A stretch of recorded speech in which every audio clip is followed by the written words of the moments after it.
Hello, and welcome to season 2 of the Working While Homeschooling podcast, the podcast for workingwhilehomeschooling.com, where our mission is to help homeschooling parents make money, maybe even have a career, while continuing to homeschool and without losing their sanity.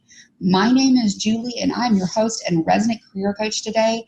I want to thank you all for joining us and listening in. I hope you're doing well. Now, today's episode, I know you guys are waiting for some interviews with other homeschooling parents, and I promise you they're coming. In fact, I have one ready to edit right now, and I've been interviewing a lot of other homeschooling parents ready to get their recordings done. And I will have to tell you, these pre-interviews, the pre-recording conversation I have with the parents are frankly some of my most fun I have all day. I am just really enjoying that. But before we got too much further into our year, I had to tell you about this article I just saw this morning. The article is called "This Life Hack Will Change Your Life If You Can Stand It." And you need this guidance. It says, "There's no app or device that will influence your life like this annoyingly simple guidance." Now, when I see that, of course, I have to read the article because I do love me some life hacks, right? And I was like, oh my gosh, there's something that can change my life. Well, then of course I must read it because that's the kind of nerd I am. Now, here's this article, and I'm going to give you guys the link in the show notes, and I do recommend that you read this, okay? Here is the life hack you've been waiting for, okay? Or you could be, if you accept the fact that the best, most effective route to success is probably also a little boring. Here's the thing. There's no magic bullet. There's just beginning and putting in the work. That's literally the secret. I love that. So they're like, so you need Sitzfleisch. And I apologize for anybody who speaks German because I probably said that wrong. It translates into the word chair glue, which is basically sitting your butt down and not getting out of the chair until you get your work done. Now, does that not sound like every single old school parenting advice that we were all raised under? Because I know that's what I was raised under in Alabama. Sit your behind down in the chair. You don't get up until you get your work done. I don't care. Just get your work done. Don't get up. I don't care if you need to go to the bathroom. Get your work done, and then you can get up. I've probably heard that a million times. That is literally the secret sauce, guys. That's the magic bullet. Get in there, put in the time, do the work. That basically cultivates focus and discipline and actually finishes tasks. So when you're homeschooling your kids, as homeschooling parents, first of all, okay, because that's the first lens I see stuff through, is really teaching your kids focus and teaching them self-discipline and kind of like that internal self-motivation to push through it and push through, I don't feel like doing this right now, just get it over with and get it done. That is a life skill that's literally going to make them successful in life, according to this article. I don't really disagree with that, to be honest. And granted, I was raised hyper old school, and I probably raised my kids a bit old school. At least they tell me I do. So don't forget that kind of character building of stick-to-itiveness, of sitting your butt down, even if it's mundane, even if it's boring, just getting it done. Regardless of how exciting or interesting it is, sometimes you just need to sit your butt down and do this whether you like it or not, because that's life. But it's the act of doing that that's going to help you get through the boring parts that are going to get you to where you want to be. I think in our extremely American, culture, where everybody wants to be an influencer on YouTube because that's interesting or whatever, then, we are avoiding, something gets boring or something gets difficult or it's mundane. It might not even be boring. Like, it might frankly be beyond boring. It's mundane. It's kind of what I call the data entry. And forgive me, anybody who actually does data entry. But, like where you're just, like it's mindless work. but you have to do it in order to get to the stuff you like. That's it. That's the secret sauce. So don't forget, first of all, to really encourage your kids to push through that and to get to that point where they can frankly make themselves do that. Because when they get out of the house, and we all hope they move out of our house and get a successful job one day, and well, that's what it's going to take to a certain point. Now, we all know this as adults, but it's so much different when you're trying to teach it to your kids. Because I know that as an adult, I can sit my butt down because I have the motivation. I know that I need to keep a roof over my kid's head. But it's harder for me to explain that to my kids, and I really don't know why, other than I just told them to do it, which is probably why my parents said, well, it's because I said so. Probably why they said that, because, maybe I wasn't raised with it. My mom said because I said so a lot. So, because I apparently asked a lot of random questions. So, maybe that's where it comes from. There's a certain amount of this that we know is just part of it. And we don't forget to teach your kids that character trait, guys, the stick-to-itiveness. So again, it's called chair glue. I wanted to call it butt glue, but I knew that wasn't right. Chair glue. Glue your seat in the chair and force yourself to sit there and do this nonsense for however long it takes, because that's what makes you the CEO and that's what makes you successful. However you define success, okay, you're going to have to do that regardless. We all know that as parents, right? Because I'm really sick of doing dishes and doing laundry. It never ends, but we all still do it, hopefully, right? Now, the other reason I wanted to bring this up to you, and this is where it really spoke to me today, guys, is this idea of our own selves, our professional selves, our personal selves, us as the working homeschooling parent. I would say that we might avoid some of our dreams and goals because of the amount of, let's say, bureaucracy or mundane or, like the admin portion of it. That's just the. And so we avoid it because there's so much in front of what we want to do that we don't want to do. I know I do that. I mentioned in a previous podcast recently that one of my dreams was to hold this summit and this conference. And honestly, it's the 7th day of the year when I'm recording this. So we're still in January and I have pretty much already talked myself out of this. Like maybe I'll try this at the end of the year, but not right now. And I have this voice that keeps saying that in my head. I was like, oh, this is just too much right now. No, you can't do this. Well, while I was working on a lot of my mundane this week, because I'm trying to get it out of the way, right? So I'm working on a lot of my mundane admin nonsense this week. I've been watching/listening some of these videos that keeps getting sent to me in my emails that I kind of just put in that folder that I'll do later. Well, they've been on this concept of hosting a summit, hosting an online virtual conference. And did I not pick the word leap as my word for the year? And that was my thing. I was going to leap into this year and I was going to leap into these things because, again, if you're leaping, in my mind, you're leaping over hurdles, right?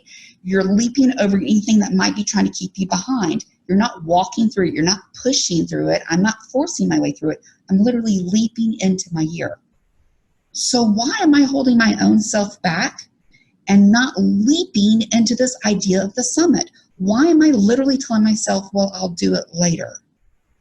And when I'm listening to these people, part of it is because I'm looking at what an insurmountable project this would be.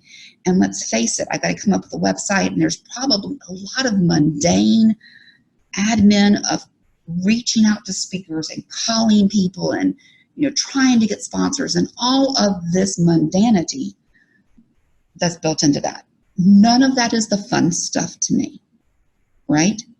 Doing the actual days of the conference, 3 to 5 days, however long we decide it lasts, that's the interesting part. But everything that you have to do in order to get where you want to be, that's not the fun part for me. So I'm like, oh, I'm doing the exact same thing of myself. I need to tell myself to have freaking chair glue, right?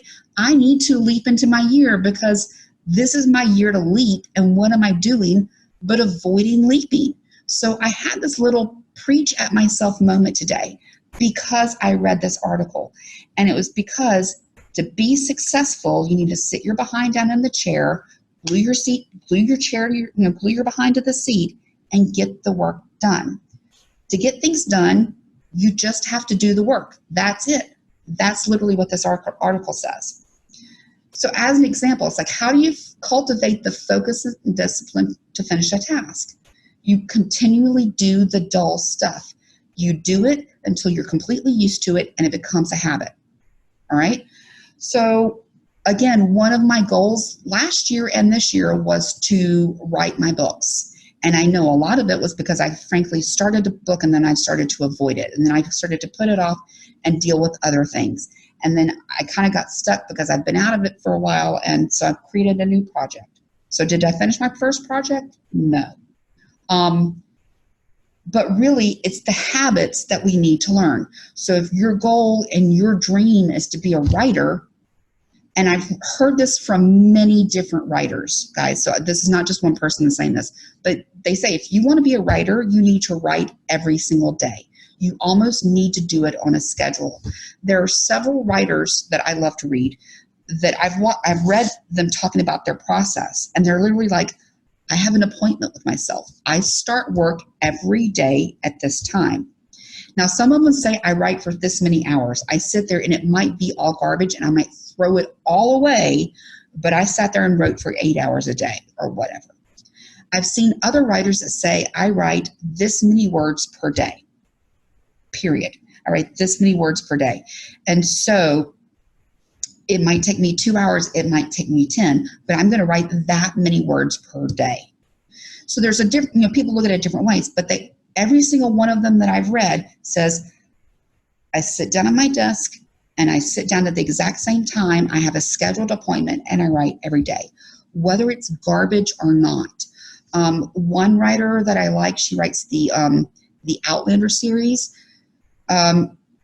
When she talks about her things, she might be writing on like 6 different projects all at the same time, like whatever kind of floats her boat that day, but she's literally writing for those scheduled hours. It might be a blog post, it might be, it might be for this article, it might be for this book over here, or that book project, or I've decided to move this over here, or whatever, but she's always writing for that set period of time. So it's the habit you're doing it that's going to make you great. It takes 10,000 hours to become great. I think this is really what this article is kind of focusing to.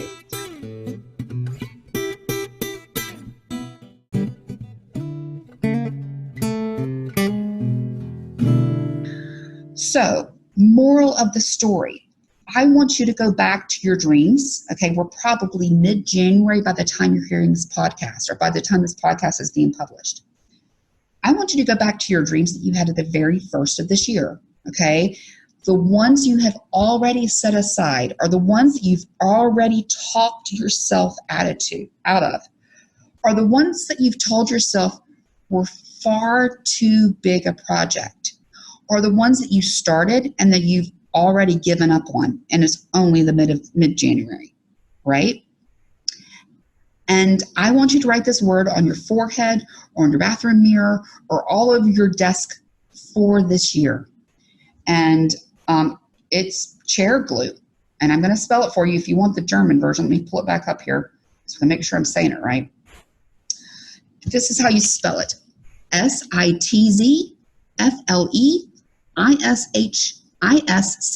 excuse me. Sitzfleisch, or chair glue. Put your butt down in that desk, put your butt, or whatever it is, and do the work. Do the work for your dreams. Whatever greatness, whatever success is for you, and I'm not saying that's $1 million, I'm not saying that's CEOs or whatever. I'm just saying whatever that is for you, focus. If you have to schedule it on your freaking calendar, do it. Block the time out. Lock the kids out of the room and just do it. Because you deserve it. And that's the thing. The thing that's keeping you from your success and from your dream is literally you. Isn't that crazy? The thing that's keeping me from doing that summit is me. Nobody else. It's not time. It's not that I don't have the time to do it right now. It's not the effort. It's not the willingness or whatever. It's just me, because I haven't even gotten to any of the other stuff. It's not my lack of technical knowledge. It's not my lack of whatever. I haven't even gotten to that point yet. I'm literally talking myself out of it, just looking at it, just looking at the amount of work it is and looking at the mundane. And that's ridiculous, people. Absolutely ridiculous that this early in the game, I'm trying to talk myself out of it, even though I committed to the word of leaping into this year. So this is, again, I'm preaching to you guys because I was preaching to myself today. Here's some other things. They mentioned it and think, okay, multitasking doesn't work. Okay, study after study after study have shown multitasking doesn't work. You cannot physically do two things at once.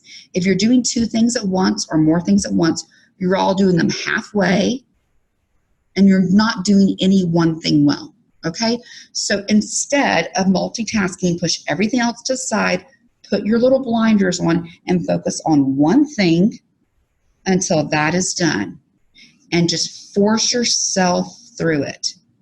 Okay, you will get it done faster and better. The more that you do that, the easier it gets. Okay, so this one study that they're talking, that this person is being quoted in this article, basically says doing one thing at a time is magic for productivity.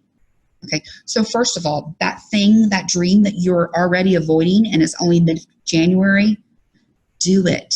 Leap into it. I freaking dare you to leap into your year with me. Now, if you do that, I want to hear, okay, because like I would like the affirmation. I'd love for you to email me and tell me you leaped into your year and this is what you're leaping into, and you can be my accountability partner with that. And so when you're doing that, don't let other things distract you. If I'm going to set aside an hour to work on my book, then I'm freaking going to set aside that hour and work on my book. In fact, tomorrow I have 3 hours in between kids dropping a kid off and picking them up, that I'm going to work on the last 5 pages of my workbook so it can be done. And I'm actually not taking any other work with me, guys. I usually take several projects just in case I get everything done. And let's be realistic. I've been procrastinating on these last 5 pages for months. So yeah, 3 hours is probably not going to be enough time. But I'm not taking any other work with me, so I have no other distractions. I just have to sit down and do these pages. That's my goal. So that is the productivity trick, okay? So that's what I want you to do. So you're just going to start something and you're going to do it until you finish, all right?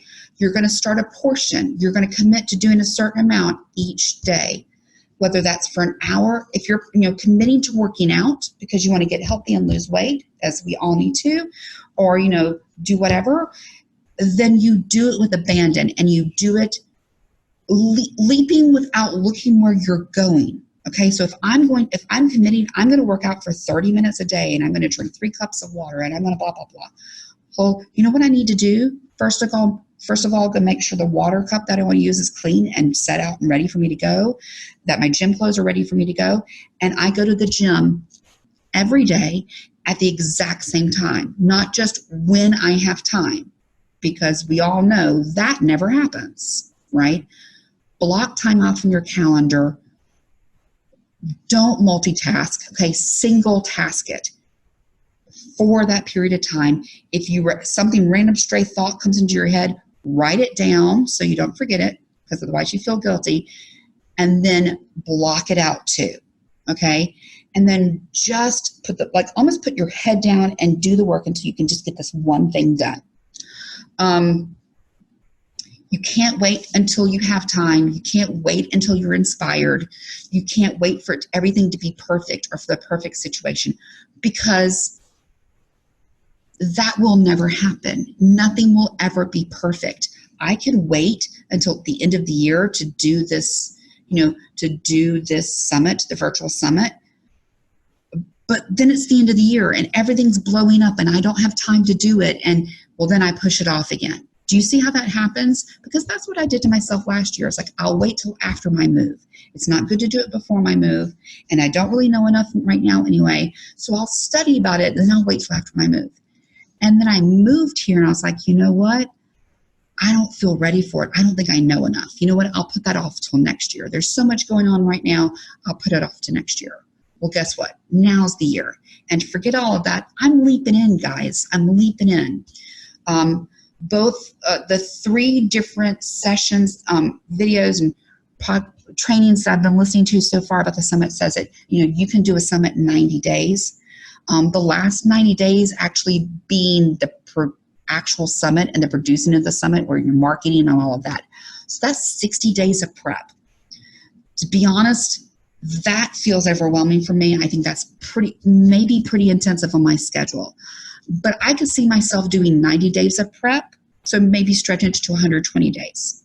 I think that's fairly doable, because my dream, I think, is maybe a slightly bigger piece than I've ever seen anyone do. I mean, I think it's doable, and I think other people could do it well, but they haven't, so I'm doing it. You know what I'm saying? So I'm going to give myself a little bit more time to make it fit within my life and my schedule, and I think that's fair. You don't have to lose 100 pounds in 1 year, guys, and kill yourself like they might do on some of those weight loss shows. But if you make a reasonable goal and you focus on good habits throughout that, you will hit your goal.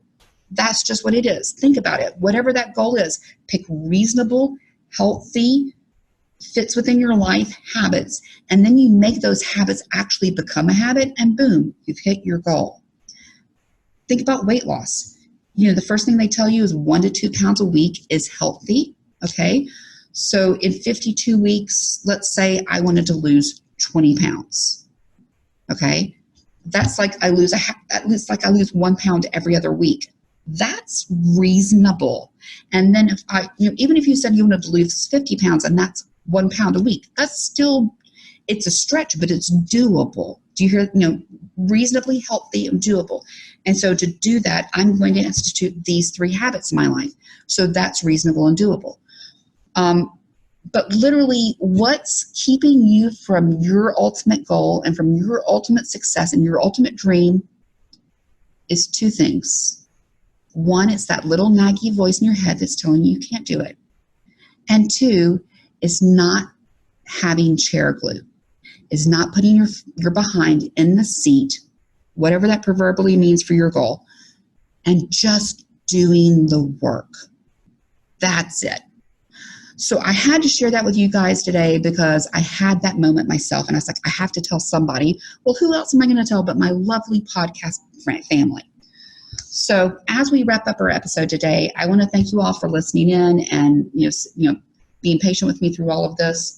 There are a ton of great podcasts out there, but you chose to spend your time here with me. So thank you. Please be sure to check out the show notes for the links to my site, also the links to this article, and all of the great ways you can reach out and connect with me online. And I want to tell you, I appreciate all of you that are my listener supporters. So if you enjoy today's podcast, you too can support me with a small monthly donation that will help me continue with great content and interviews like you hear regularly here on the podcast. Please just check out the show notes for the link to do that. I appreciate your online reviews, all of you that are subscribing to the podcast, and thank you to everyone who's been sharing this with your homeschooling community and friends. If you know someone that you think would be a great guest on the podcast, please let me know at julie@workingwhilehomeschooling.com. Thank you for listening in today, and make sure you join us in our Facebook group for continuing conversation on today's topic and beyond. I look forward to seeing each one of you soon at our next podcast for Working While Homeschooling.